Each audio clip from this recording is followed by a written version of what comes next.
సర్వోన్నతుడు మన పాపముల నుండి మనల్ని విమోచించటానికి మన కొరకు తన ప్రియ కుమారుడిని లోకానికి పంపించిన ఆ దేవాది దేవునికి, ఆయన కుమారుడు మన రక్షకుడైన యేసుక్రీస్తు ప్రభుల వారి ద్వారా పరిశుద్ధాత్మ సహాయముతో వేవేలా స్తుతులు, స్తోత్రములు, కృతజ్ఞత స్తుతులు చెల్లించుచున్నాను. అదేవిధముగా ఆయన మాటలు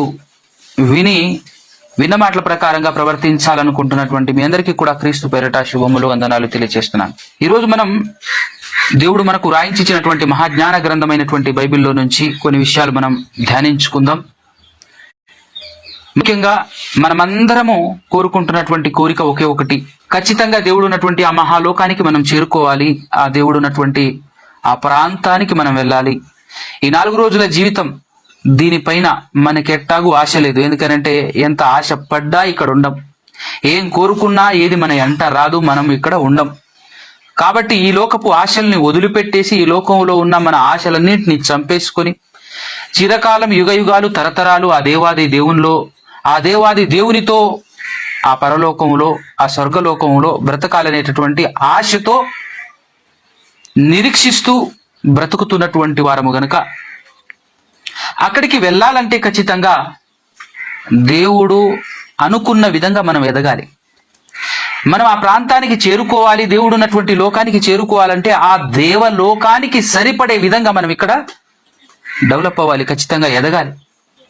ఎక్కడ ఎదగాలి, ఏ విధంగా ఎదగాలి అని అంటే ఆర్థికంగా కాదు, లేదంటే ఈ లోకంలో జనబలంలో కాదు, ధనబలంలో కాదు, వేరే కోణంలో కాదు, కానీ ఎదగాల్సినటువంటి విధానం ఎక్కడ ఎదగాలి, ఎదుగుదల అనేటటువంటిది ఎక్కడుండాలి అంటే మానసికంగా ఉండాలి, మనస్సులో ఎదగాలి, ఆత్మలో ఎదగాలి, ఆత్మీయతలో ఎదగాలి. అవునా కదా?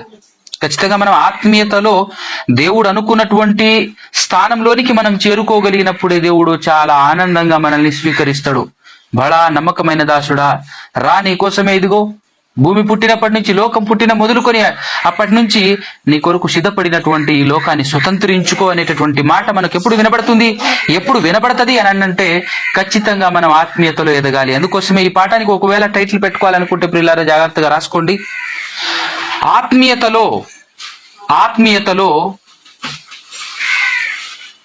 ఎదిగావా లేక పొదిగావా అనేది టైటిల్.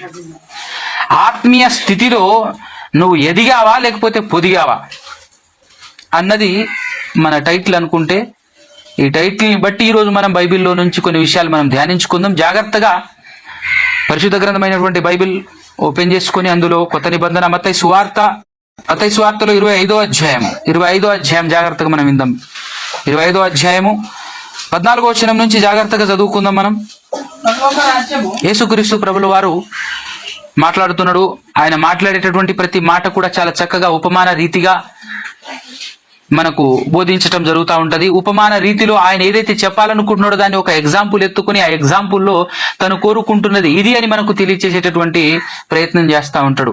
ఏం కోరుకున్నాడు, ఏం ఆయన ఆశించాడు అన్నది మనం చూద్దాం జాగ్రత్తగా. 14వ వచనంలో నుంచి, పరలోక రాజ్యము ఒక మనుష్యుడు దేశాంతరమునకు ప్రయాణమై తన దాసులను పిలిచి తన ఆస్తిని వారికి అప్పగించినట్లుండును. జాగ్రత్త వినండి. పరలోక రాజ్యం గురించి మాట్లాడుతున్నాడు. ఆ పరలోక రాజ్యం ఎట్లుంటది అని అంటే, ఒక మనుష్యుడు దేశాంతరమునకు ప్రయాణమై తన దాసులు ఎవరైతే ఉన్నారో తన దాసులను పిలిచి తన ఆస్తిని వారికి అప్పగించినట్లుంటదట. పరలోక రాజ్యం గురించి మాట్లాడుతున్నాడు, వినండి జాగ్రత్తగా. అతడు ఒకనికి 5 తలాంతులను, ఒకనికి 2 తలాంతులను, ఒకనికి 1 తలాంతును ఇచ్చి ఎవని సామర్థ్యము చొప్పున వానికిచ్చి వెంటనే దేశాంతరము పోయెను. 5 తలాంతులు తీసుకొనినవాడు వెళ్లి వాటితో వ్యాపారము చేసి మరి 5 తలాంతులు సంపాదించెను. అలాగుననే 2 తీసుకొనినవాడు మరి 2 సంపాదించెను. అయితే 1 తలాంతు తీసుకొనినవాడు వెళ్లి భూమి త్రొవ్వి తన యజమానుని సొమ్ము దాచిపెట్టెను. బహుకాలమైన తరువాత యజమానుడు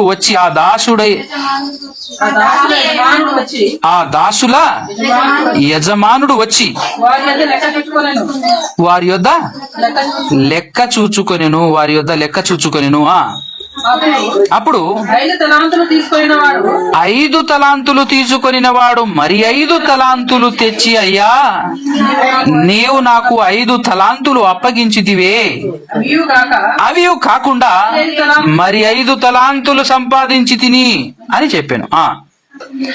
అతని యజమానుడు, బడా నమ్మకమైన మంచి దాసుడా, నీవు ఈ కొంచెములో నమ్మకముగా ఉంటివి, నిన్ను అనేకమైన వాటి మీద నియమించదను, నీ యజమానుని సంతోషములో పాలు పొందుమని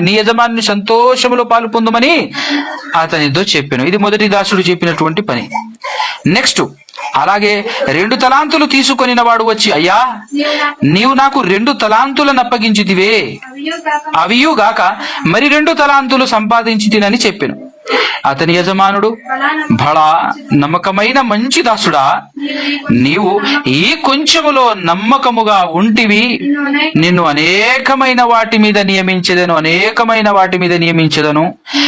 నీ యజమానుని సంతోషములో పాలు పొందుమని అతనితో చెప్పాను. ఇప్పుడు ఇద్దరు 5 తలాంతులు తీసుకొనిన వాడు వచ్చి చెప్పినటువంటి మాటను బట్టి, 2 తలాంతులు తీసుకొనినటువంటి దాసుడు తన యజమానితో చెప్పినటువంటి మాటను బట్టి మనకేమర్థం అవుతుంది? ఎదిగాడా పొదిగాడా? అర్థం చేసుకోండి. ఎదిగాడా పొదిగాడా? ఎదిగినట్టే కనబడుతుంది కదా. ఎదిగాడు, ఖచ్చితంగా ఎదిగారు వీళ్ళు. Next continuation. తరువాత 24వ వచనం, తరువాత 1 తలాంతు తీసుకొనిన వాడును వచ్చి, అయ్యా నీవు విత్తని చోట కోయువాడవును, చల్లని చోట పంట కూర్చుకుని వాడునైనా కఠినుడవని నేను ఎరుగుదును. ఎప్పుడు చెప్పాడు? ఎట్లా ఎరుగుతాడు ఇతను? తనంతట తాను ఊహించుకోవటం అంటారు దీన్నే, అవునా కదా? తనంతట తాను ఇట్లా ఊహించుకొని ఏం చెప్పుకుంటున్నాడంటే, తర్వాత 1 తలాంతు తీసుకొనినటువంటి వాడు వచ్చి ఏమంటున్నాడంటే, అయ్యా నీ గురించి నాకు తెలుసు, నీవు ఎలాంటి వాడు అంటే విత్తని చోట కోయువాడువు, చల్లని చోట పంట కూర్చుకొని వాడునైన కఠినుడు అని నేను ఎరుగుదును, గనుక నేను భయపడి వెళ్ళి నీ తలాంతును భూమిలో దాచిపెట్టి తిని ఇదిగో నీది నీవు తీసుకొనమని చెప్పాను. ఈయనేం చేసినట్టు? ఇప్పుడు ఎదిగాడా పొదిగాడా? అంతే కదా. పొదగటం అంటే ఏంటి? కోడి పొదుగుతుంటది కదా, దాని కింద 1 గుడ్డు పెట్టామనుకో, 1 పిల్లని ఇస్తుంది. 2 ఇస్తుందా? 1 గుడ్డులో నుంచి 2 పిల్లలు ఏమైనా ఇస్తాయా? దాన్నే పొదగటం అంటారు. 1 గుడ్డు ఇస్తే 1. వీలైతే అప్పుడు కొన్నిసార్లు అది కూడా పోతుంది, అవునా కదా. 10 గుడ్లు తీసుకొని కోడి పొదిగింది అనుకోండి, 10 పిల్లలు పెడుతుందా? కొన్నిసార్లు ఏమవుతాయి? ఖరాబ్ అవుతాయి, 5 వస్తుంది. దాన్ని పొదగటం అంటారు. పొదిగే విధానంలో ఏముంటది అని అంటే, అస్సలు ఎదగదు. ఎదగటం అనేది 1 ఎక్స్ట్రా ఉండదు. వీలైతే తరుగుతుంది తప్ప పెరగదు. దాన్ని పొదగటం అంటారు. అంటే ఇప్పుడు 3 ఉన్నారు, 3లో ఎదిగిన వారెవరు, పొదిగిన వారెవరు? ఇద్దరు ఎదిగారు, ఒక ఆయన పొదిగాడు. ఇప్పుడు మనం దీన్ని ఎట్లా అర్థం చేసుకోవాలి? చెప్పండి, ఆలోచించండి. ఏ విధంగా అర్థం చేసుకోవాలి? ఎదగటం అంటే ఇప్పుడు మనం తీసుకోవాలి. ఇప్పుడు మనం ఈ ఉపమానం, ఇది ఉపమానం. 1 తలాంతులు, 2 తలాంతులు, 5 తలాంతులు ఇచ్చి ఒక యజమానుడు దేశాంతరము పోయి మరలా రిటర్న్ వచ్చేసి లెక్క చూసుకుంటున్నాడు అని ఒక సందర్భాన్ని ఎత్తి మనకు చెప్తున్నాడు. ఇందులో మనం ఏమర్థం చేసుకోవాలి? ఎట్లా ఎదగాలి? ఇప్పుడు జనరల్ గా దీన్ని పట్టుకొని ఎలా మాట్లాడుతుంటారు చాలా మంది ఏంటంటే, నువ్వు ఒక్కనివి 2 సంపాదించాలి, నువ్వు ఒక్కనివి 10 మందిని సంపాదించాలి. మంచిది, తప్పు లేదు. కానీ ఒక్కటి ఇక్కడ ఆలోచన చేస్తే జాగ్రత్తగా, ఈ ఒక్క వ్యక్తి 2 సంపాదించాడు, 10 మందిని సంపాదించాడు, లేదా 1,00,000 మందిని సంపాదించాడు అనుకుందాం. నేను సేవకుణ్ణి, నేను ఒక 100 మందిని రెడీ చేశాను. 100 మందిని రెడీ చేసినా కూడా ఆ 100 మంది యొక్క మనసు మారలేదు, మనసులో ఏ మార్పు లేదు, నేను కూడా మారలేదు అనుకోండి. ఒకవేళ నేను మారినా, నేను ఒక్కరిని మాత్రం అలా ఉన్నాను, 100 మందిని తీసుకొచ్చేస్తే ఆ 100 మంది యొక్క మనసు ఏమీ ఎదగలేదు, మనసు మారలేదు. ఫలితం ఉందా? ఆలోచించండి, ఫలితం ఉందా? గుంపును చూసుకున్నంత మాత్రాన సరిపోదు కదా. అబ్బా ఎంత మందిని నువ్వు సంపాదించావు, ఎన్ని ఆత్మలు సంపాదించావు, సూపర్ అనడానికి లేదు కదా. ఒకవేళ ఆ ఆత్మలు సరిగ్గా లేకపోతే, ఆ ఆత్మలు ఆత్మీయతలో ఎదగకపోతే పరిస్థితి ఏంటి? జీరోనే కదా, అవునా కదా.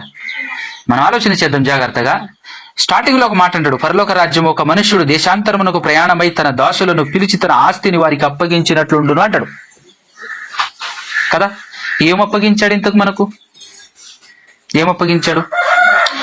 యేసుక్రీస్తు ప్రభుల వారు ఈ లోకానికి వచ్చి 33.5 సంవత్సరాలు బ్రతికి ఆయన దేశాంతరమునకు పోయిండు, మరలా వస్తానని చెప్పిండు. పరలోకానికి వెళ్ళిండు కదా. పరదేశం, పరలోకానికి వెళ్ళిండంటే మరలా వస్తానన్నాడు. ఆయన వెళుతూ వెళుతూ మనకు అప్పగించింది ఏంటి? మనకు అప్పగించింది ఏంటి? ఒకసారి చూద్దాం మనం ఏం అప్పగించాడు. యోహాను సువార్తలో ఒక మాట చూపిస్తాను మీకు. యోహాను సువార్త 17వ అధ్యాయము 22-23 వచనాలు చూడండి. 17వ అధ్యాయంలో మనము ఏకమై ఉన్నలాగున ప్రార్థన. ఇది 17వ అధ్యాయము యేసుక్రీస్తు ప్రభుల వారు దేవునితో చేస్తున్నటువంటి ప్రార్థన అన్న సంగతి గుర్తుపెట్టుకోండి, జాగ్రత్తగా వినండి. మనము ఏకమై ఉన్నలాగున అంటున్నాడు. అందరు వింటున్నారు కదా, అందరు లైన్ లో ఉన్నారు కదా. గుర్తుపెట్టుకోండి, జాగ్రత్తగా వినండి. ఏదో మనకి ఇచ్చిపోయాడు, దాన్ని మనం ఏం చేయాలి? డబల్ చేయాలి, దాన్ని మనం త్రిబుల్ చేయాలి. అదొక్కసారి మనం జాగ్రత్తగా ఆలోచన చేద్దాం. మనము ఏకమై అన్నట్టు, ఏకమై అని మాట్లాడుతున్నాడంటే యేసుక్రీస్తును దేవుడును దేవుని కుమారుడు. మనము ఏకమై ఉన్నలాగున వారును ఏకమై ఉండవలెనని నీవు, దేవునితో మాట్లాడుతున్నాడు, నీవు నాకు అనుగ్రహించిన మహిమను నేను వారికి ఇచ్చి తిని. జాగ్రత్తనండి, ఏమంటాడు? ప్రభువా, దేవా, నీవు నాకు అప్పగించిన మహిమను నేను వారికి ఇచ్చి తిని అని మాట్లాడుతున్నాడు. ఎవరు వారు? శిష్యులు. ఎవరు వారు? శిష్యులు. ఈ శిష్యులు మాత్రమేనా? ఇంకా ఎవరి గురించి అయినా మాట్లాడుతున్నాడా? కంటిన్యూషన్ చూడండి, 22వ వచనం. వారి యందు నేనును నాయందు నీవును ఉండుట వలన వారు సంపూర్ణులుగా చేయబడి. మంచి పాట పాడాడు, జాగ్రత్తనండి మీరు. సంపూర్ణులుగా చేయబడి. సంపూర్ణులు అంటే అర్థం ఏంటండి? పరిపూర్ణత. సంపూర్ణత అంటే పరిపూర్ణత. పరిపూర్ణత అంటే ఆ రేంజ్ చూపిస్తాం. మన పాఠమే అది. పరిపూర్ణతకి ఎదగాలి మనం, పరిపూర్ణతలోనికి వెళ్ళాలి మనం. యేసుక్రీస్తు ప్రభుల వారి యొక్క మహిమ ఏంటి? దైవత్వంలో పరిపూర్ణుడు, అవునా కదా. దైవత్వంలో పరిపూర్ణత సాధించిన వాడు. కంటిన్యూషన్. వారు పరిపూర్ణులుగా చేయబడి ఏకముగా ఉన్నందున నీవు నన్ను పంపితివనియు నీవు నన్ను ప్రేమించినట్టే వారిని కూడా ప్రేమించితివనియు లోకము తెలుసుకొనున్నట్లు. జాగ్రత్తగా చూడండి, నీవు నన్ను ప్రేమించినట్టే. యేసు మాట్లాడుతున్నాడు ప్రార్థనలో. దేవా, నీవు నన్ను ప్రేమించినట్టే వారిని ప్రేమిస్తున్నావు నువ్వు. పక్షపాతము నీ దగ్గర లేదు ప్రభువా. దేవా, నీ దగ్గర పక్షపాతము లేదు. నన్ను నువ్వు ఎలాగైతే ప్రేమించావో నీవు నన్ను ప్రేమించినట్టే వారిని కూడా ప్రేమించితివనియు లోకము తెలుసుకొనున్నట్లు నాకు అనుగ్రహించిన మహిమను వారికి. బా, ఎంత గొప్ప మాట చెప్తున్నాడు చూడండి, జాగ్రత్తగా ఆలోచించండి. దేవుడు యేసుక్రీస్తుకు ఇచ్చిన మహిమను యేసుక్రీస్తు మనకిచ్చాడట. అర్థమవుతుందా? దేవుడు యేసుక్రీస్తుకు ఇచ్చిన మహిమను యేసుక్రీస్తు మనకు అందించాడట. ఎందుకు అందించి కోరుకుంటున్నటువంటి కోరిక ఏంటి? ఎదగాలి. ఎక్కడి వరకు ఎదగాలి? పరిపూర్ణత వరకు వెళ్ళాలి. పరిపూర్ణత వరకు వెళ్ళాలి. ఏ విషయంలో? ఆత్మీయతలో, దైవత్వంలో. యేసుక్రీస్తు ప్రభుల వారు శరీరంలోనే చూపించాడు దైవత్వాన్ని, అవునా కదా. శరీర విషయంలోనే ఒక మాట రాయబడుతూ ఉంటది. కొలస్సీలకు రాసినటువంటి పత్రిక 2వ అధ్యాయం 9వ వచనం చూడండి. ఏలయనగా దేవత్వము యొక్క సర్వ పరిపూర్ణత శరీరముగా క్రీస్తునందు నివసించుచున్నది. చూడండి జాగ్రత్తగా. అంటే శరీరంలోనే ఏం చూపించాడు ఆయన మనకు? దైవత్వమును చూపించాడు. పరిపూర్ణమైనటువంటి దైవత్వం యొక్క రేంజ్ ని ఆయన మనకు చూపించాడు. అంటే ఇప్పుడు జాగ్రత్తగా వినండి. శరీరంలో చూపించడం వల్ల కాదు, శరీరులకు వల్ల కాదు, దైవత్వం చూపించడం శరీరుల వల్ల కాదు అని చెప్పేసి చాలా మంది మాట్లాడటం మనం వింటుంటాం కదా. ఎందుకు అని అంటే శరీర బలహీనతలు ఉంటాయి అంటే మరి యేసుక్రీస్తుకు లేవా? నీకు మాత్రమే శరీర బలహీనతలు ఉన్నాయా? యేసు ప్రభువుకు లేవా? ఆలోచించు. అవునా కదా? మేము శరీరంలో ఉన్నామండి, దైవత్వంలో మేము ఎదగలేము, మేము మన రక్త మాంసములు కలిగినటువంటి వారం, మేము దైవత్వంలో ఎదగలేము, పరిపూర్ణతను సాధించలేము అనేటటువంటి విధంగా ఎవరైనా మాట్లాడితే యేసుక్రీస్తు కూడా నీలాంటోడే. గుర్తుపెట్టుకో, యేసుక్రీస్తు కూడా మనలాంటోడే. అంటే రక్త మాంసములు కలిగిన వాడు. ఇది మాత్రమే కాదు, మన బలహీనతలు ఆయనకు తెలియనివేమి కాదు, ఆయనకు కూడా ఏమొచ్చింది? బలహీనత వచ్చింది. ఇలాంటి మనకు వచ్చేటటువంటి బలహీనతలు అన్ని ఆయన ఫేస్ చేశాడు. మనకు వచ్చేటటువంటి బలహీనతలు అన్నింటినీ ఆయన రుచి చూచాడు. జాగ్రత్తగా వినండి ప్రియులారా మీరు. అంటే చాలా మంది ఈ లోకంలో బోధ చేయటంలో ఏం చేసేసారంటే యేసుక్రీస్తు అలా బ్రతికాడు, ఆయనలా మనం బ్రతకాలి, ఆయన మనకు మాదిరి, ఆయనకున్న సంపూర్ణతకు సమానమైనటువంటి సంపూర్ణతలోనికి మనం ఎదగాలి అని దేవుడు కోరుకుంటే అక్కడి వరకు వెళ్ళనివ్వకుండా ఈ రోజు ఉన్నటువంటి సేవకులు కానివ్వండి, ఈ రోజు ఉన్నటువంటి వాళ్ళు కానివ్వండి, ఏం చేస్తున్నారు తెలుసా? ఆయన వేరు మనం వేరు, ఆయన వేరు మనం వేరు అని చెప్పేసి సపరేట్ చేసేస్తున్నారు పిల్లలు. సపరేట్ చేసేసి మోసం చేస్తున్నారు, లోకాన్ని మోసం చేస్తున్నారు. కానీ దేవుడు కోరుకున్నాడు కోరిక. ఎఫెసీయులకు రాసినటువంటి పత్రికలో మాట ఉంటుంది చూడండి, ఆయన కోరుకున్నటువంటి కోరిక. 4వ అధ్యాయం 11-12 వచనాలు చూడండి. 11-12 వచనాలు చూడండి. మనమందరము విశ్వాస విషయంలోను దేవుని కుమారుని గూర్చిన జ్ఞాన విషయములోను, దేవుని కుమారుని గురించినటువంటి జ్ఞానములో, దేవుని కుమారుని గూర్చినటువంటి జ్ఞాన విషయంలో, దేవుని కుమారుని గూర్చిన జ్ఞాన విషయంలో ఏకత్వం ఎందుకు పొందాలో తెలుసా? దేవుని కుమారుని గురించినటువంటి జ్ఞానం అంతా మనకు తెలిస్తే మనం కూడా దేవుని కుమారునితో సమానంగా తయారవ్వాలన్నది ఆయన కోరిక ప్రియులారా. పరిపూర్ణంగా దేవుని కుమారుని గురించి తెలుసుకోవాలి. మనం పరిపూర్ణంగా దేవుని కుమారుని గురించి తెలుసుకోవాలి. తెలుసుకోకపోతే దేవుని కుమారునితో పాటు ఆయన అడుగు జాడల్లో, ఆయన్ని మాదిరి ఉంచుకొని ఆయన అడుగు జాడల్లో మనం వెళ్ళాలి అని అంటే మన వల్ల పడుతుందా? తెలుసుకోవాలి. అందుకోసమే తెలుసుకోవాలి అని మాట్లాడుతున్నాడు. విశ్వాస విషయంలో మనమందరము విశ్వాస విషయంలోను ప్లస్ తర్వాత దేవుని కుమారుని గురించిన జ్ఞాన విషయంలోను ఏకత్వము పొందాలి. పొందిన తర్వాత ఏం చేయాలట? సంపూర్ణ పురుషులము అగు వరకు. అంటే సంపూర్ణ పురుషుడు అంటే 100% పరిపూర్ణత, సంపూర్ణత. అర్థమవుతుందా? జాగ్రత్త వినండి. ఎలాంటి సంపూర్ణత ఇది? పరిపూర్ణమైనటువంటి సంపూర్ణత. సంపూర్ణ పురుషులము అవ్వాలి మనము. పురుషులు అనగానే ఈ లింగ భేదాలకు సంబంధించింది కాదు. అర్థమవుతుందా? దీనికి సంబంధించింది కాదు. సంపూర్ణ పురుషులమగు వరకు అనగా అది లేక క్రీస్తునకు కలిగిన సంపూర్ణతకు సమానమైన సంపూర్ణత అంటబా. ఎంత గొప్ప మాట అండి. అర్థమవుతుందా? అర్థం చేసుకోండి జాగ్రత్తగా మీరు. క్రీస్తునకు కలిగిన సంపూర్ణతకు సమానమైన సంపూర్ణత గలవారమగు వరకు. బా, ఎంత మంచి మాటలండి. క్రీస్తునకు కలిగిన సంపూర్ణతకు సమానమైనటువంటి సంపూర్ణత గలవారమగు వరకు ఆయన ఇలాగో నియమించను. అంటే మనమందరము క్రీస్తునకు కలిగినటువంటి సంపూర్ణతకు సమానమైనటువంటి సంపూర్ణత రేంజ్ని ఎదగాల వద్ద చెప్పాలి మీరు. ఎదగాలంటే ఏం చేయాలి? క్రీస్తు వేరు, నువ్వు వేరు అని మాట్లాడితే ఎవ్వడు ఎదగరు చెప్తున్నాను. ఎవరు కనీసం వెళ్ళరు కూడా వెళ్ళరు. అవునా కదా? ఈరోజు చాలా మంది క్రీస్తును అవతల పెట్టేశారు తెలుసా? యేసుక్రీస్తు ప్రభుల వారు నీలాంటోడే. యేసుక్రీస్తు ప్రభుల వారు సేమ్ టు సేమ్, ఏ మాత్రం తేడా లేదు. ఆయన నీకంటే ఎక్కువ కాదు.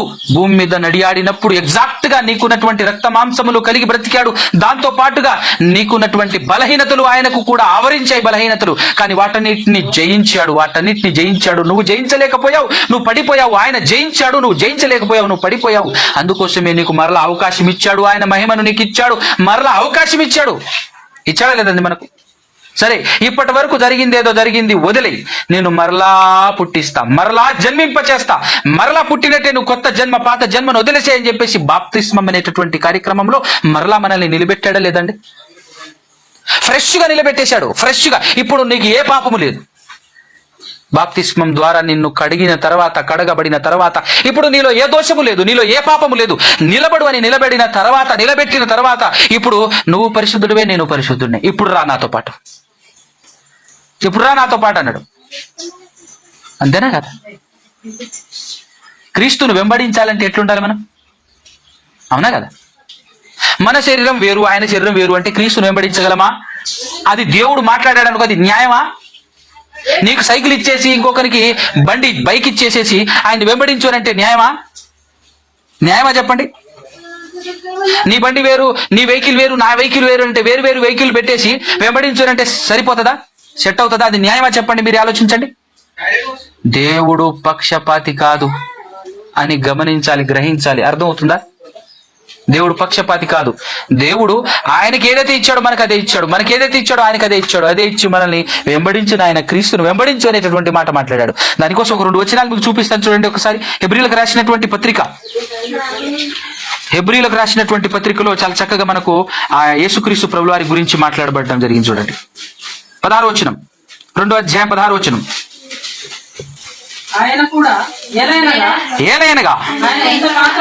ఏలయనగా ఆయన ఎంత మాత్రమును దేవదూతల స్వభావమును ధరించుకొనక అబ్రహాము సంతాన స్వభావమును ధరించుకొని ఉన్నాడు అన్నాడు. చూడు, అబ్రహాం ఎవరండి? మనలాంటి కదా. అబ్రహాం మనలాంటి మనిషే కదా, అవునా కదా? అబ్రహాము మనలాంటి మనిషే కాబట్టి యేసుక్రీస్తు కూడా మనలాంటి మనిషే. ఏలయనగా ఆయన ఎంత మాత్రమును దేవదూతల స్వభావమును ధరించుకొనక. ఈ విషయాలు ఉన్నట్టు చెబుతుంటే చాలా మంది ఎట్లా ఫీల్ అవుతున్నారంటే, యేసుప్రభు తగ్గించడం కాదయ్యా ఇది. నీలా నాలాంటోడే అయినా కూడా తప్పు లేకుండా, పాపం లేకుండా, ఎన్ని బలహీనతలు ఆయనను చుట్టుముట్టినా కూడా తలదించకుండా నడిచినటువంటి మహనీయుడు ఆయన అని చెబుతుంటే ఆయన్ని సపరేట్ చేసేస్తావు ఎందుకు? నువ్వు సపరేట్ చేసేస్తే ఎట్లయితుంది? ఇది చెప్తే కదా హెచ్చించినట్లయితుంది. ఇది చెప్తే ఒరిజినల్, ఇది చెప్తే కదా ఆయన్ని హెచ్చించినట్లవుతుంది. అంత సింపుల్ గా బ్రతికిన ఆయన కూడా పాపము లేకుండా, పాపము అంటకుండా బ్రతికాడంటే ఎంతటి మహానుభావుడు ఆయన అన్న సంగతి అర్థం కావాలి. కానీ ఆయన్ని సపరేట్ చేసేసి ఆయన దేవుడు అండి అంటే, ఆ దేవుడు అయితే ఇవన్నీ చేయటం పెద్ద విషయం ఏముంది, వింతే ఉంది చెప్పు. దేవుడు కాబట్టి పాపం లేకుండా బ్రతికాడు, నేను మనిషిని కాబట్టి పాపం లేకుండా బ్రతకలేను, పాపం చేస్తూనే ఉంటా అంటాడు. ఈరోజు సేవకులు అనుకునేటటువంటి వాళ్ళందరూ, విశ్వాసులు అనుకునేటటువంటి వాళ్ళందరూ గిది చెప్పే కదా పాపాలు చేస్తున్నారు, పాపాల మీద పాపాలు చేస్తున్నారు. అర్థమవుతుంది కదా?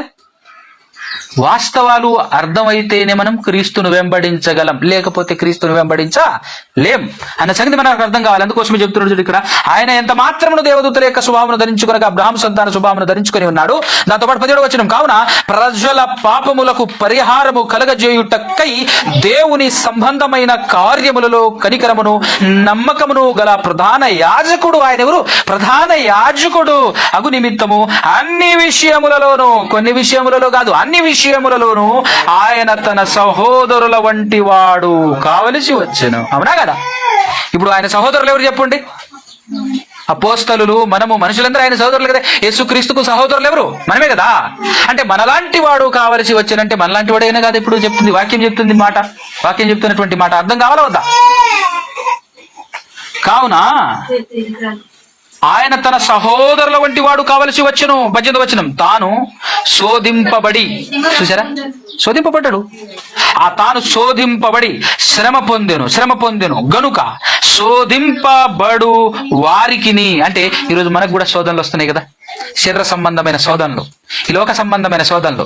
ఆయన కూడా ఈ లోకంలో బ్రతికాడు, ఆయన కూడా ఈ శరీరంతో బ్రతికాడు అన్నప్పుడు ఈ లోక సంబంధమైన శోధనలు ఆయన అనుభవించాడు, ఈ శరీర సంబంధమైనటువంటి శోధనలు ఆయన అనుభవించాడు. అలాగే సేమ్ టు సేమ్ ఎగ్జాక్ట్ గా అలాంటి శోధనలు అనుభవించుచున్నటువంటి మనకు ఆయన్ని చూస్తే ఊరట కలగాలా లేదా? ఆయన్ని చూస్తే ధైర్యం కలగాలా లేదా? ఆయన్ని చూస్తే నిలబడాలా లేదా? మనం ఆయన్ని చూస్తూ పరిగెత్తాలి. ఇప్పుడు ఆయనకున్నది వేరైతే మనం ఆయన్ని చూసి పరిగెడతాం. ఇప్పుడు ఫర్ ఎగ్జాంపుల్ గా ఆయన బుల్లెట్ బండి వేసుకొని తిరుగుతున్నాడు అనుకోండి, పరిగెడుతున్నాడు అనుకోండి, ఆయన్ని చూసి సైకిల్ మీద నడుస్తున్నటువంటి వ్యక్తి ఆయన వెంబడించాలని పొరపాటు ఆయన అనుకుంటాడు అసలు? ఆ బండిని వెంబడించాలని చెప్పేసి టక తొక్కుతాడు అసలు? ఆయన మైండ్కి, ఆయన ఆలోచనలకు కూడా రాదది. ఆయన ఎక్కడ నేను ఎక్కడండి, అవునా కదా? ఎందుకు? అది బండి, ఇది సైకిల్, ఆయన్ని నేను ఎలా వెంబడించగలను? నెవర్. అది కాని పని అని కూర్చుంటాం. ముందే సెటిల్ అయిపోద్ది మైండ్. ఒకవేళ ఆయనది సైకిల్ నీది సైకిల్ అంటే అప్పుడు వెంబడించాలనిపిస్తుందా లేదా? ట్రై, ఖచ్చితంగా వెంబడించాలనిపిస్తుంది. తొక్కుతాం. ఆయన కూడా తొక్కుతున్నాడు, నేను కూడా తొక్కుతా. ఆయన కూడా బుల్లెట్, నీది కూడా బుల్లెట్ అయితే ఇప్పుడు ఏమనిపిస్తుంది? అవునా కదా? నేను బండి మీద బాగా ప్రయాణం చేస్తూ ఉంటాను. నాది యూనికాన్ బండి. యూనికాన్ బండి కనిపించింది నాకంటే ముందుకు వెళ్ళిపోతుంది అనుకో, ఏం చేస్తా తెలుసా? ఖచ్చితంగా నేను కూడా ఆయన ముందుకు వెళ్తా. ఎందుకు? నా బండి యూనికాన్ బండి కాబట్టి. 100, 120, 130 స్పీడ్లో కారు పోతుంది అనుకుని ఏం పోతానా?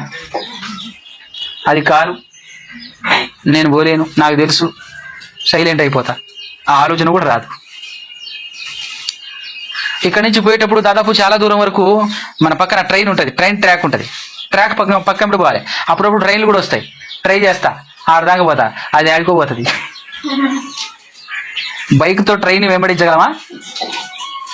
అది హై స్పీడ్లో ఉంటుంది, అవునా కదా? సమానమైనటువంటిది ఉంటేనే మనము వెంబడించగలము. ఎదుటివాడిది సైకిల్ మనది సైకిల్ అన్నప్పుడు వెంబడించగలము. ఎదుటివాడిది బండి మనది బండి అన్నప్పుడు వెంబడించగలము. ఎదుటివాడిది కారు నాది కూడా కారు ఉన్నప్పుడు అప్పుడు వెంబడించగలము. అంతేగాని ఎదుటివాడు నడిచిపోతున్నప్పుడు నేను కూడా నడిచిపోతుంటే నేను వెంబడించగలను. ఎదుటివాడు పరిగెడుతున్నప్పుడు నేను కూడా పరిగెడతా ఉంటే వెంబడించగలను. అంతేగాని ఆయన వెహికల్ వేరు నా వెహికల్ వేరైతే వెంబడించడం వల్ల పడుతుందా? ఇది వల్లపడని పని. వల్లపడని పనిని దేవుడు మనకి అప్పగిస్తాడా? చేయడు కదా. అందుకోసమే యేసుక్రీస్తును చూడు, యేసుక్రీస్తు వైపు చూడు అని ఎందుకన్నాడో తెలుసా?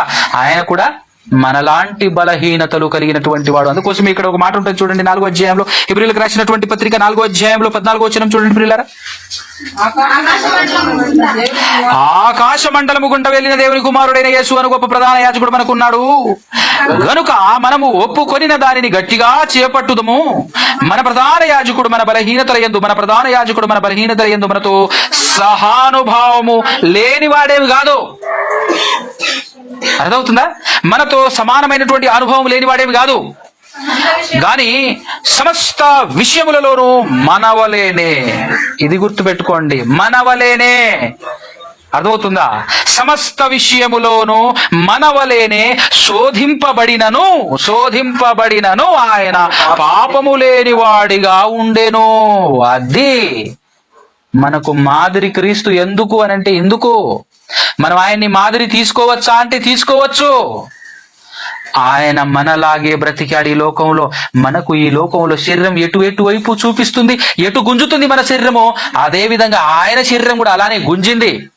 మనకి ఎన్ని ఆలోచనలు, వేటిని చూస్తే ఈ లోక సంబంధమైనటువంటి ఆలోచనలు, ఈ లోక సంబంధమైనటువంటి బలహీనతలు ఎన్నైతే ఉన్నాయో అన్ని ఆయనకు కూడా వచ్చాయి. కానీ వాటిని ఆయన జయించాడు. మనకు అతీతుడేం కాదు యేసుక్రీస్తు ప్రభుల వారు. మనకు అతీతుడైతే మనం ఆయన్ని వెంబడించడమే దండగా, మనం ఆయన్ని నమ్ముకోవటమే దండగా. అర్థమవుతుందా? అవునా కాదా? ఇది ఈరోజు చెప్పకపోవటం వల్ల కదా అనేకులు ఎదగలేకపోతున్నారు. ఎదగాల్సిన స్థితి ఎక్కడ ఎదగాలి? మనం ఆత్మీయతలో ఎదగాలి. ఏ రేంజ్లో ఎదగాలి? పరిపూర్ణత, క్రీస్తు రేంజ్.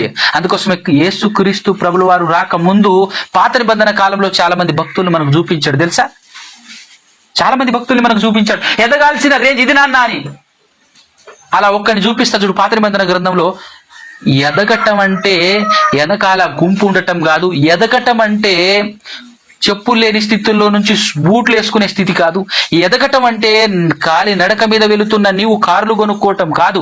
ఎదగటం అంటే ఎక్కడ ఎదగాలి నువ్వు అని అంటే ఆత్మీయతలో, మానసికమైనటువంటి విషయంలో ఎదగాలి. బలంగా ఎదగాల్సినటువంటి స్థితి అది ఎలానో నేను చూపిస్తాను. పాత నిబంధనలో ఒకరిని, కొత్త నిబంధనలో ఒకరిని చూపించి మీకు క్రీస్తు యొక్క పరిపూర్ణతను పరిచయం చేసి నేను ముగించే ప్రయత్నం చేస్తాను. చూడండి జాగ్రత్తగా. యోబు గ్రంథం తీయండి ఒక్కసారి. ఎదుగుదల కనపడుతుంది మనకు. పాత నిబంధన గ్రంథంలో ఎదుగుదల మనకు చూపించాడు. యోబు గ్రంథం 1వ అధ్యాయం పేజీ ఓపెన్ చేసేసుకొని నిలబడండి. చూడండి జాగ్రత్తగా. యోబు గ్రంథంలో యోబు గురించి మన అందరికీ ఆల్రెడీ తెలుసండి, అవునా కదా? ఈరోజు మన ఆత్మీయ స్థితి ఎక్కడుందో మీరు మనల్ని మనం ఒక్కసారి పరిశీలన చేసుకుందాం. మన ఆత్మీయ స్థితి ఎక్కడుంది? మీ జీవితంలో బలమైన కష్టం వచ్చిందనుకో, నీ మానసిక స్థితి ఎక్కడుంటుంది ఆలోచించి ఒక్కసారి. డౌట్ వస్తుందా లేదా దేవుని మీదికి? దేవుని విషయంలో డౌట్ వస్తుందా రాదా? మనం చాలా సార్లు మన జీవితంలో జరిగినటువంటి కష్ట నష్టాలను బట్టి వెనకడిగి వేసినటువంటి వారమే, అవునా కాదా? అంతా బాగుంటేనే దేవునికి స్తోత్రం అనే మాట వస్తుంది నోట్ల నుంచి. అంతా బాగున్నప్పుడు కదా, ఆర్థికంగాను కుటుంబములోను అన్ని విషయాలు ఆరోగ్యంగాను సమస్త విషయంలో చక్కగా ఆనందంగా సంతోషంగా ఉన్నప్పుడే దేవానికి స్తోత్రం అన్న మాట వినబడుతుంది. దాన్ని ఆత్మీయ స్థితి యొక్క నీ స్థితి ఆత్మీయతలో ఎదుగుదల అనరు. దాన్ని అంటరా? అనరు. నీకు ఏమి లేకపోయినా ఉన్నయన్ని ఊడిపోయినా కూడా దేవానికి స్తోత్రం అనగలుగుతుంది చూసావా? అది ఎదుగుదల, ఆత్మీయతలో ఎదుగుదల. అలాంటి వాళ్లను ఎంతమందిని సంపాదించావు చెప్పు? దేవుడు అడిగే ప్రశ్న అదే, సేవకుడిని అడిగే ప్రశ్న అదే. ఎంతమందిని? నువ్వు అలానే ఉన్నావా? ఫస్ట్ పర్సన్ గా ఒక సేవకుని దగ్గరికి వెళ్ళి అడిగితే దేవుడు అడుగుతాడు, నువ్వు ఇలానే ఉన్నావా? మొదట మన కళ్ళ ముందు అలా తిరుగుతారు భక్తులు. యోబు కనపడినప్పుడు మన పొజిషన్ ఏంటి ఒక్కసారి ఆలోచించండి. అమ్మ, అర్థమవుతుందా? యోబు యొక్క ఆ స్థితి, యోబు యొక్క ఆత్మీయ స్థితి, ఆయనకున్నటువంటి ఆత్మీయ స్థితికి ఉన్న రేంజ్ ఎలాంటిది చూడండి ఒకసారి. ఏం జరిగిందో? ఆయనకున్నటువంటి ఆస్తి తెలుసా మీకు? ఆయన ఆస్తి 7,000 గొర్రెలు, 3,000 ఒంటెలు, 1000 ఎడ్లు, అంటే 500 జతలు అని అంటే 1000 ఎడ్లు, 500 గాడిదలు. ఆ కాలంలో ఆస్తిదే కదా. ఈ కాలంలో అయితే ఎకరాలు చెప్తాం. ఆ కాలంలో భూమి ఎవడి అబ్బా సొత్తు కాదు, దేవుడు మనందరి అబ్బా, అంతేనా కదా? దేవుంది.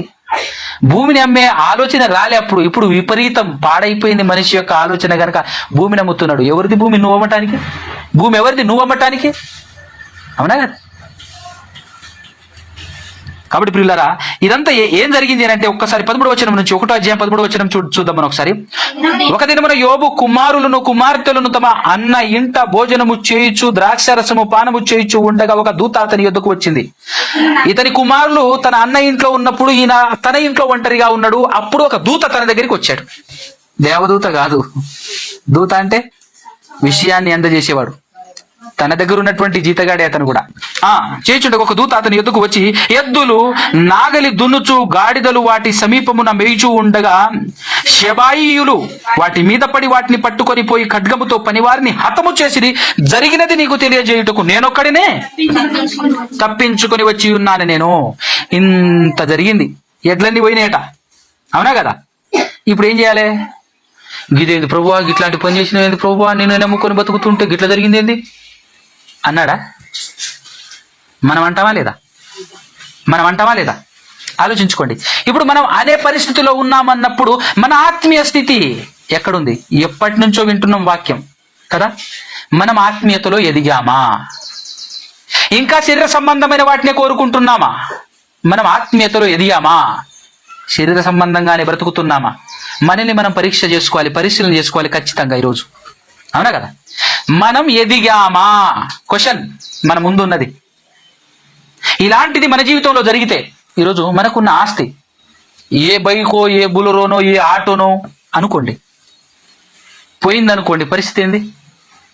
దేవునికి స్తోత్రం అనగలిగే స్థితి మనకుందా? దేవునికి స్తోత్రం అనగలిగే స్థితి మనకుందా? మన ఆత్మీయ స్థితి అక్కడుందా అని అర్థమవుతుందా? నెక్స్ట్ పాయింట్ చూడండి. ఇక్కడ 16వ వచనం, అతడు ఇంకా మాట్లాడుచుండగా మరి ఒకడు వచ్చి దేవుని అగ్ని ఆకాశము నుండి పడి గొర్రెలను పనివారిని రగులు పెట్టి కాల్చివేసెను. దానిని నీకు తెలియజేయుటకు నేను ఒక్కడిని తప్పించుకొని. చూసారా? దేవుని అగ్ని ఏం రాయబడింది మళ్ళీ ఇక్కడ? ఏంది ప్రభువా, నిన్ను నమ్ముకుంటే నువ్వే నష్టపరుస్తావు నన్ను? నిన్నే కదా నేను నమ్ముకుంటే నువ్వేనా నన్ను ఇట్లా చేస్తున్నావు? ఇది ఎంత మటుకు కరెక్ట్ చెప్పు అని చెప్పేసి ఆయన అడిగిడా? దేవుని అగ్ని అని రాయబడి ఉంది. దేవుని అగ్ని వచ్చి గొర్రెలన్నిటిని, ఎన్ని గొర్రెలు? 7,000 గొర్రెలు. 7,000 గొర్రెలు పోంగా 7,000 గొర్రెలకు పని మనుషులు, జీతగాలు ఉంటారు కదా, అందరూ చచ్చారు. అందులో ఒకే ఒక్కడు బతికిడు ఇన్ఫర్మేషన్ అందజేయటానికి. Next continuation. అతడు ఇంకా మాట్లాడుచుండగా మరి ఒకడు వచ్చి కల్దీయులు 3 సమూహములుగా వచ్చి ఒంటెల మీద పడి వాటిని కొనిపోయి ఖడ్గము చేత పని వారిని చంపిరి. నీకు దానిని తెలియజేయటకు నేను ఒక్కడినే తప్పించుకొని వచ్చి ఉన్నాను నేను. ఇంకొక నష్టం వెనకాల నష్టం వెనకాల నష్టం వెనువెంటనే. మరి గ్యాప్ కూడా లేదు. మన గ్యాప్ ఇచ్చినా మనకు అసలు స్తోమత లేదు, తట్టుకునే స్తోమత లేదు. అంటే మన ఆత్మీయ స్థితి ఏమైంది? ఎదగలి. అంటే ఇన్ని రోజులు మనం ఏం చేస్తున్నాం చెప్పు? ఎదిగామా పొదిగామా? మనం ఏం చేసాం ఇన్ని రోజులు? ఎదిగామా పొదిగామా? ఎదగాలి కదా. ఇన్ని రోజుల నుంచి దేవుని వాక్యం వింటున్నాం కదా, దేవుని వాక్యం మనలో పనిచేయాలి కదా. దేవుని వాక్యం వినేటప్పుడు ఎట్లా వినాలి? కల్మషమును సమస్త విర్రవిగుచున్న దుష్టత్వమును మాని లోపల నాటబడాలి. వాక్యం వినే విధానం ఏంటి? లోపల నాటబడాలి. లోపల నాటబడి ఎదగాలి, ఫలించాలి, ఎదగాలి. అవునా కదా? మరి ఇప్పటి వరకు మన జీవితంలో మన ఆత్మీయ జీవితాన్ని మనమే పరిశీలన చేసుకుందాం. ఎదిగామా మనం? నెక్స్ట్ కంటిన్యూషన్ ఇంకొక మాట. సరే, ఇప్పటి వరకు ఆశ ఎంత పోయింది. నెక్స్ట్ ఏం జరుగుతుందో చూడండి. అతను మాట్లాడుచుండగా వేరొకడు వచ్చి నీ కుమారులను నీ కుమార్తెలను తమ అన్న ఇంట భోజనము చేయుచు ద్రాక్షరసం పానము చేయుచు ఉండగా గొప్ప సుడిగాలి అరణ్యము మార్గమున వచ్చి ఆ ఇంట 4 మూలలను కొట్టగా అది యవ్వనుల మీద పడినందున వారు చనిపోయిరి. దానిని నీకు తెలియజేయుటకు నేను ఒకడినే తప్పించుకొని వచ్చి ఉన్నాను అనెను. యార్దానికి వచ్చింది చూడండి. నాశనం అనేది ఎక్కడి వరకు వచ్చింది చూడండి. ఆస్తి ఒకదాని తర్వాత ఒకటి మొత్తం పోయిన తర్వాత ఒంటరిగా నిలబడి ఇక దేవుడిని నమ్ముకొని మాత్రం ప్రయోజనం ఏం చెప్పు? దేవుడు ఏం సాయం చేసి నాకు చెప్పు అనే స్థితిలో ఉన్నాడా? ఆయన ఆత్మీయ స్థితి ఏ రేంజ్ లో ఉన్నదా చూడండి ఒక్కసారి. ఆ రేంజ్ లో ఇన్ఫర్మేషన్ ఏమొచ్చింది? అయ్యా నీకు పిల్లలు ఉన్నారు కదా, కుమార్తెలు కుమారులు కలిసి 10 మంది ఉన్నారు కదా, ఎట్ ఏ టైం ఒకరి తర్వాత ఒకరు కూడా కాదు, ఎట్ ఏ టైం నీ పిల్లలు కూడా చచ్చిపోయారు. నీ పిల్లలు కూడా చచ్చిపోయారన్నప్పుడు మానసిక స్థితి, ఆత్మీయ స్థితి అసలు పడిపోకుండా ఉండటం అంటే అది అసలు రేంజ్ అసలు అంతే. ఇక ఆ స్థితికి ఎదగాలి మనం ఎదగాల్సిన స్థితి, దేవుడు కోరుకుంటున్నటువంటి స్థితి, దేవుడు ప్రతి మనిషిలో చూడాలనుకుంటున్నటువంటి స్థితి అదే. అర్థమవుతుందా? దేవుడు ఎదుగుదల ఎక్కడ చూడాలనుకున్నాడనంటే ఇక్కడ చూడాలనుకున్నాడు. ప్రతి సేవకునిలో, ప్రతి విశ్వాసిలో, అందరిలో ఎదుగుదల ఇక్కడ ఉండాలి ఆయన కోరుకుంటున్నది. అందుకోసమే ఆత్మీయ ఫలాలు కావాలని ఆయన అన్నాడు. ఆత్మీయ ఫలాలు అని అంటే 9 ఫలాల గురించి మనం మాట్లాడుకుంటాం కదా. ఆత్మీయ ఫలాలు అందులో సంతోషం, సమాధానం, దీర్ఘశాంతం, ప్రేమ అన్నీ ఉంటాయి కదా. ఏం జరిగినా ఇవన్నీ ఉండాలి. ఏం జరిగినా వాటికి ఢోకా ఉండకూడదు. ఒక చెట్టు ఉంటుంది, కొమ్మ నరికేసినా కూడా ఇంకో కొమ్మ మీద ఏం కాస్తుంటుంది? ఒక కొమ్మ నరికేసిన కాస్తానా నీకు అని అంటది ఒక చెట్టు. అందుకోసమే చెట్టుతో పోల్చాడు. ఫలాలు అని అన్నాడు. నీలో నేను చూడాలి ఫలాలు అన్నాడు. ఏం జరిగినా ఎన్ని కొమ్మలు నరికేసినా కూడా మళ్ళీ ఇగురు పుట్టాలి అంతే. మొత్తం కింది నుంచి నరికేసినా కూడా ఇగురు వస్తుంటది. ఏందది? అది అంటే మనలో కూడా అంత పోయినా కూడా ఇగురు, దైవత్వం అనే ఇగురు, దేవుని కోసం ఆత్మీయతలో ఇగురు పుట్టాలి. అర్థమవుతుందా? దేవుడు కోరుకుంటున్నటువంటి కోరిక, మనం ఎదగాల్సిన స్థితి అది. ఏదో కొంచెం వస్తే చచ్చిపోతా బతకను. ఎవరిని భయపెడుతున్నాం? అసలు ఈ చచ్చిపోతే ఎవరికి నష్టం? ఇది కనీసం గుర్తుంటే ఈ మాట మాట్లాడతావు మనం. ఇప్పుడు నువ్వు చచ్చిపోయావే అనుకో, నీ పొజిషన్ ఏంటి ఇప్పుడు చెప్పు? నీవు చచ్చిపోతే ఎక్కడికి పోతావు చెప్పు? అయ్యో బాధలు తట్టుకోలేక నా కొడుకు చచ్చిపోయాడే, తీసుకురండి పరలోకానికి అంటాడు దేవుడు. ఇస్తాడు? ఆ పరలోకం వస్తుందా మనకు? నువ్వు ఎంత నీతి నిజాయితీగా బ్రతికినా కూడా పోయేది నరకమే. నువ్వు ఆత్మహత్య చేసుకుంటే ఆత్మహత్య చేసినట్టే. ఇది వాళ్ళు పొరపాట్లో మాట్లాడినా నిజమే మాట్లాడే ఆత్మహత్య. ఆత్మను నరకానికి పంపించటమే ఆత్మహత్య. అంతేనా కదండి? ఒక్కసారి యోబును మన ముందు పెట్టుకుంటే ఏ పర్సంటేజ్ లో ఉందో కనీసం అక్కడైనా ఉందా మన ఆత్మీయ స్థితి? కానీ విచిత్రమైన సంగతి ఏంటో తెలుసా? యేసుక్రీస్తుకు కలిగిన పరిపూర్ణతకు సమానమైనటువంటి పరిపూర్ణత సాధించాలి అని మన ముందు పెట్టాడు దేవుడు. యేసుక్రీస్తుకున్న పరిపూర్ణత ఎలాంటిది అంటే యోబును మించింది. తెలుసా? యోబునేమించింది, యోబుని ఆడమించింది అని అనుకుంటున్నారేమో మీరు. ఆయనకు ఏమి జరగక ముందే వదిలేశాడు. ఎవరు నా తల్లి, ఎవరు నా తమ్ముడు అనేసాడు, ఎవరు నా సహోదరుడు అనేసాడు ఆయన. అవునా కదా? తర్వాత యోబు గారికి శరీరం దానికి వచ్చింది వారం. పిల్లలందరూ చచ్చిపోయారు, ఆస్తి అంతా పోయింది. ఏమన్నాడు ఇక్కడ, ఏమన్నాడు చూడు 20 వచనంలో. అప్పుడు యోబు లేచి తన పై వస్త్రములను చింపుకొని తల వెంట్రుకలు కొరిగించుకొని నేల మీద సాష్టాంగపడి నమస్కారము చేసి, నేను నా తల్లి గర్భంలో నుండి దిగంబరిని వచ్చి తిని దిగంబరిని అక్కడికి తిరిగి వెళ్తాను కాబట్టి ఇదంతా నాది కాదు అనేసాడు. అంతే, ఒకటే మాటలో. నేను దిగంబరిగానే వచ్చాను, దిగంబరిగానే పోతాను, ఏది నాది కాదని చెప్పేసి ఏమంటున్నాడు, నేను నా యెహోవా ఇచ్చెను, యెహోవా తీసుకొని పోను, యెహోవా నామమునకు స్తుతి కలుగును గాక. బా అద్భుతం కదా? కానీ ఆ తర్వాత ఒంటి మీదకి వచ్చేసిన తర్వాత అప్పటికి కూడా ఆయన ఆత్మీయస్థితి పడిపోలేదు, కానీ వాదిస్తా అని నిలబడ్డాడు. ఎవరు? దేవుణ్ణి అడగాలనుకుంటున్నాను నేను, దేవునితో వాదించాలనుకుంటున్నాను నేను అనే విధంగా తన దగ్గరకు వచ్చినటువంటి తన దోస్తులతో మాట్లాడుతూ ఉంటాడు. అసలు నేను ఏం తప్పు చేశానని ఈ స్థితికి నన్ను దేవుడు దిగజార్చాడో నేను అడగాలనుకుంటున్నాను అన్నాడు. దేవునికి దూరం అవ్వలేదండి, దాన్ని సంతోషిద్దాం. అంటే మనకంటే ఎంతో హైట్ లో ఉన్నాడండి యోబు. అవునా కదా? మనకంటే చిన్న సన్న హైట్ కూడా కాదు అసలు. మనం ఎక్కడున్నాం తెలుసా? 100% పరిపూర్ణత, సంపూర్ణత అనేది 100% అనుకుంటే, ఇప్పుడు మనకు ఒకసారి మార్కులు వేసుకొని చూద్దాం. మనం ఎవరికి వారు మార్కులు వేసుకొని చూద్దాం ఎక్కడున్నారు అనేది. వేసుకోండి, చెప్పండి ఒకసారి. మనం మార్కులు వేసుకుందాం. 1, 10, 20, 30, 40, 50. ఏడున్నాం మరొకసారి చెప్పండి. ఎక్కడున్నాం అనగారు? మనం స్పందించాల్సిందే, రెస్పాండ్ ఇవ్వాల్సిందే. అవునా కదా? ఎక్కడున్నాం మనం చెప్పండి. 0 దగ్గరనే ఉన్నామని మన మనస్సాక్షి మన మీద నేరం మోపుతుందండి. అవునా కదా? అంటే ఇప్పుడు ఎదగాల వద్దండి? ఎన్నో రోజుల నుంచి ప్రేమించి దేవుడు నా ద్వారా మీకు మాటలు చెప్పిస్తున్నాడు, కనీసం ఎదగాలనా వద్దా? ఏం చేద్దాం ఇప్పుడు చెప్పండి, మీరు ఎదగాల వద్దా చెప్పండి. ఇక దీన్ని కూడా అలవాటుగా మార్చుకున్నాం మనం. ఇప్పుడు అలవాటుగానే మార్చుకున్నాం కదా. ఆదివారం రావటం, వినటం, ద్రాక్షరసం రొట్టె తీసుకోవటం, పోవటం, ఆదివారం రావటం, వినటం, పోవటం. అంతేనా? ఎన్నాళ్ళు చేద్దాం ఇట్లా? ఇలా చేసుకుంటూ పోయి చచ్చిపోతే పరలోకం వస్తుందా మనకు? అవునా కదా?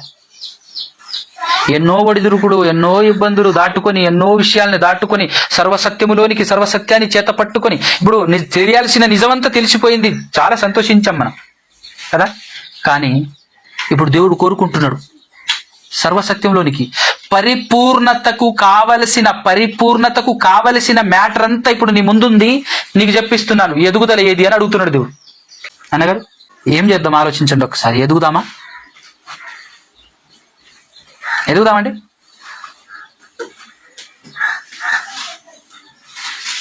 మన ముందు ఎవరిని ఉంచాడంటే ఈయనను, యోబును మించిన క్రీస్తు ఉంచాడండి. ఇంకా అది అక్కడ చేరుకోవాలి మనం. ఇక యోబు గారిని చేరుకోవటం అంటేనే అది చాలా భయంకరమైనటువంటి విషయం మనకు అనిపిస్తుంది. కానీ యోబు గారు కూడా మనిషే. అవునా? అంతేనా కదా? యోబు గారు కూడా మనకు అతిథుడేం కాదు. ఆయన కూడా రక్త మాంసములు కలిగిన వాడే, ఆయన కూడా ఈ భూమి మీద నడియాడిన వాడే, ఆయన కూడా నీలా నాలా మనుషుడే. ఆయన స్థితినే చేరుకోలేకపోతే ఆయన్ని మించినోడు ఎవరు? యేసుక్రీస్తు ప్రభువారు. ఎలా మించినోడు అనంటే, ఆయనకు ఈయనకు మధ్య ఇంకొకరిని చూపిస్తా నేను. ఎవరు? లాజరు కదా. కొత్త నిబంధనలో చెప్పబడిన లాజరు, ఆయన పాత నిబంధనకు సంబంధించినటువంటి వ్యక్తి అయినా కొత్త నిబంధనలో యేసుక్రీస్తు ప్రభువారు మన ముందుంచారు లాజర్ని. ఆయనకు ఆస్తిపాస్తులు లేవు, ఇల్లు వాకి లేవు. ఉన్న శరీరం అది కూడా ఆరోగ్యంగా ఏం లేదు. కానీ ఇది ఎవరో మనుషులు ఏం చేయలేదు ఆయన్ని. అవునా కదా? తనకు అట్లాంటి రోగం వచ్చింది. ఏ విధంగా వచ్చింది ఆ రోగము, ఎందుకు వచ్చింది ఆ రోగం మనకు తెలియదు. కానీ వచ్చిన ఆ రోగము కూడా, ఆ స్థితిలో ఉన్నటువంటి రోగం, ఆ విధంగా అంత భయంకరమైనటువంటి రోగంతో ఉన్నా కూడా దేవుణ్ణి ఏం చేయలేదు, ఆయన నిందించలేదు. దేవుణ్ణి నిందించలేదు, దేవుణ్ణి దూషించను లేదు. దేవునికి స్తోత్రం అనుకుంటూ ముందుకు సాగిపోయాడు. కానీ అంతకంటే గొప్పది, అంతకంటే హై రేంజ్ లో ఉన్నటువంటిది యేసుక్రీస్తు యొక్క స్థితి. ఎందుకు అనంటే యేసుక్రీస్తు కళ్ళ ముందు యేసుక్రీస్తుని హింసిస్తున్నారు మనుషులు, అవునా కదా? ప్రాణం తోడేస్తున్నారు, రక్తం కారుతుంది, భయంకరంగా హింసించటం, అవమానపరచడం, శరీరానికి మాత్రమే కాకుండా మనసుకు కూడా గాయపరుస్తున్నారు. శరీరానికి మాత్రమే కాకుండా మనసును కూడా గాయపరుస్తున్నారు. శరీరాన్ని గాయపరిచారు, ఒంట్లో ఉన్న రక్తాన్ని చిందిస్తున్నారు.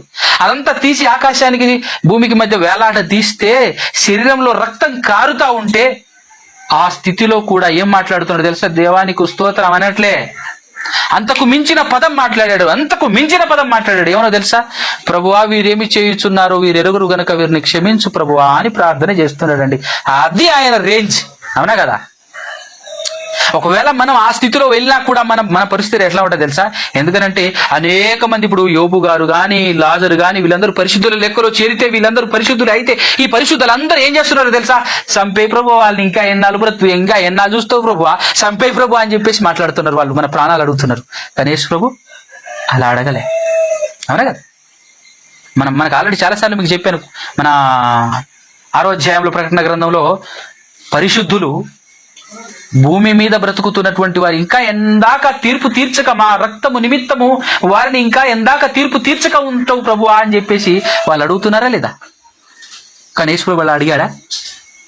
అవకాశమే ప్రభువా, తెలియక చేశారు ప్రభువా, వీళ్ళకి తెలియదు ప్రభువా, తండ్రి వీళ్ళకి తెలియక వీళ్ళు చేశారు ప్రభువా అని చెప్పేసి అన్నారు యేసుక్రీస్తు ప్రభువు వారు. అది యేసుక్రీస్తు ప్రభువు వారి రేంజ్. అలాంటి యేసుక్రీస్తు ప్రభువు వారిని మన ముందు ఉంచేసాడు దేవుడు. క్రీస్తునకు కలిగిన సంపూర్ణతకు సమానమైనటువంటి సంపూర్ణత గలవారవ్వాలి అని కోరుకుంటున్నాడు దేవుడు. ఇప్పుడు చూడండి, ఆలోచించండి, యేసుప్రభు ఎక్కడున్నాడు, మనం ఎక్కడున్నాం? ఈ పాత నిబంధన భక్తులను దాటుకుంటూ వెళ్ళాలండి మనం, అవునా కదా? వీళ్ళ ఆత్మీయ స్థితికి మించాలి మన ఆత్మీయ స్థితి, మనం ఎదగాలి అక్కడ. కానీ ఎదగటం లేదు, పొదుగుతున్నాం. ఒక్కటే చోట కూర్చొని పొదుగుతున్నాం, ఎదగట్లేము.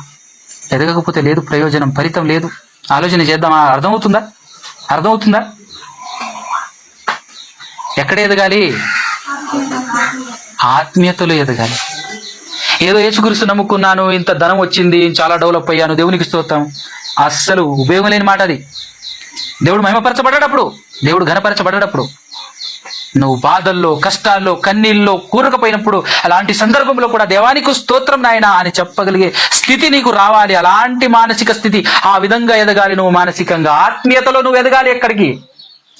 అది కోరుకుంటున్నాడు ఆయన, కోరుకుంటున్నాడు. అది కోరుకునే పరలోక రాజ్యము గురించి మాట్లాడుతున్నాడు ఆయన. యేసుక్రీస్తు ప్రభువులు మాట్లాడాడు. బలా నమ్మకమైన దాసుడా అని మాట్లాడగలగాలి అంటే అక్కడ ఉండాలి స్థితి. ఏమి ఇచ్చినా ఇవ్వకపోయినా, ఏం ఉన్నా లేకపోయినా, ఏమి దొరికినా దొరకకపోయినా, ఈ లోకంలో ఎలాంటి స్థితిలో నువ్వు ఉన్నా కూడా దేవుణ్ణి మహిమపరచగలగాలి, దేవుణ్ణి ఘనపరచగలగాలి. అది ఆత్మీయ స్థితి, హై రేంజ్ లో ఉండాలి అంటే. దైవత్వం యొక్క సర్వ పరిపూర్ణత నీలో నివసించటం అంటే అది, అన్నా కదా? శరీరంలో ఎంత బాధలు పడ్డా కూడా ఆయన మాట్లాడుతున్న మాటలు చూడు. హింసింపబడుతున్నా కూడా క్షమించు ప్రభు అని మాట్లాడుతున్నాడు, క్షమించు ప్రభు అని మాట్లాడుతున్నాడు. ఏం చేద్దాం? ఎదుగుదామా? యేసుక్రీస్తును చూసి ఆయనలా తాను కూడా మన నిమిత్తం బాధపడి అనేటటువంటి మాదిరికరమైనటువంటి మాట పేతురు పత్రిక 1 పేతురు పత్రిక 2వ అధ్యాయం 21వ వచనం. క్రీస్తు కూడా మీ కొరకు బాధపడి మీకు మాదిరి ఉంచి పోయిను, తన అడుగు జాడలయందు నడవాలి అని అంటే మరి మనకు ఆయన అతిథుడు కాదు కదా, అవునా కదా?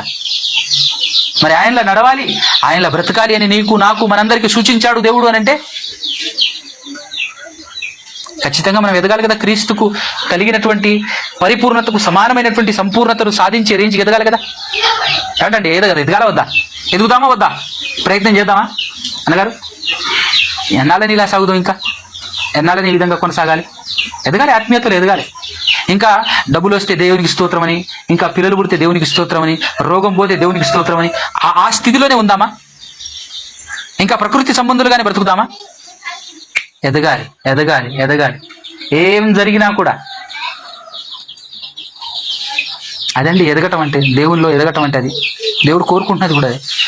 మానసికంగా ఎదిగినోడు ఏ రేంజ్ లో కూడా ఎలాంటి పరిస్థితుల్లో కూడా సంతోషించగలడు, ఆనందపడగలడు, ఆనందంగా సంతోషంగా గడపగలడు. అలాంటి స్థితికి ఎదగటమే దేవుడు కోరుకుంటున్నటువంటి దేవుని కోరిక.